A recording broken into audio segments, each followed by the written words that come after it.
अस्सलाम वालेकुम जी। वेखो पंजाब चैनल ते तुहानू सब नू जी आयां नू आखने जी जिउंदे वास्ते रवो। रब सोना तुहानू बचाए सब बीमारियां तो, परेशानियां, मुसीबतां, तकलीफ़ां तो, आसानियां दे ते आसानियां वंडन दी तौफीक दे। अज दा नुस्खा है जी कि जिन्ना नौजवानां, बजुर्गां, कुड़ियां, मुंडियां दे जिहड़े न गोडे इन्हां चों कड़ कड़ दियां आवाज़ां आउंदियां ने, पटाके पैंदे ने, उन्हां दा आसान नुस्खा तुहानू घरेलू नुस्खा एक टोटका टूणा तुहानू देन लगे हैं। इंशाअल्लाह ताला रब सोने ने चाहे ना तो तुहाडे चंद हफ्तियां विच जिहड़ी दर्द है ना तुहाडी फिर जिहड़े पटाके शटाके जिहड़े पैंदे ने ये बिल्कुल ख़त्म हो जाएंगे। कैल्शियम की कमी तुहाडे जिसम च दूर हो जाएगी। वो तुसीं करना इस तरह जी कि एक गिलास ना सेब का तुसीं जूस लैना, तुसीं आप कड्ढना हो, ठीक है। मिल्क शेक नहीं, जूस कड्ढना है।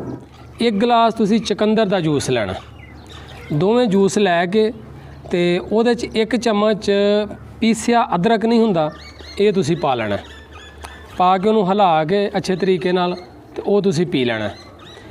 डेली पीना इनू ते लगातार कोई 1.5 महीना इनू पीना। तुसीं 1.5 महीने तो बाद वेखियो कि तुहाडे आ जिहड़े अक्सर नमाज पढ़ते हैं उठ जो उठी दा ना तो उदों कड़ कड़ दियां आवाज़ां आउंदियां ने ए चपड़ियां चों, या कि तुसीं जदों उठदे हो तां वी ਇਹ ਤੁਹਾਡਾ ਮਰਜ਼ ਜਿਹੜਾ ਨਾ ਇਹ ਜਾਂਦਾ ਤੁਹਾਨੂੰ ਨਜ਼ਰ ਨਹੀਂ ਆਏਗਾ अगर ਤੁਸੀਂ ਇਹ ਟੋਟਕਾ ਕਰ ਲੈਂਦੇ ਹੋ। तो ਤੁਹਾਡੀ ਜਿਸਮ ਚੋਂ ਕੈਲਸ਼ੀਅਮ ਦੀ ਕਮੀ दूर करेगा, ਤੁਹਾਡੇ जिसम से ताकत आएगी। तो ਇਹ बीमारी ਜਿਹੜੀ है ना बिल्कुल ये इंशाअल्लाह ताला हमेशा वास्ते ख़त्म हो जाएगी। ਤੁਸੀਂ ਇਹ करके वेखो तो फिर ਤੁਸੀਂ ज़रूर दसना सानू कि ਤੁਹਾਨੂੰ आराम आया या नहीं आया, ठीक है। तो इनू करो, इनू अगे भी शेयर करो। ये मर्ज़ बहुत ज़्यादा है क्योंकि जो नमाज़ पढ़ने जाइए ना तो अक्सर लोगों जो उठते हैं ना तो यह वेखीदा तो असी तो दसने तुसीं भी अगे दसो ताकि होर लोगों का भी भला होए, ठीक है।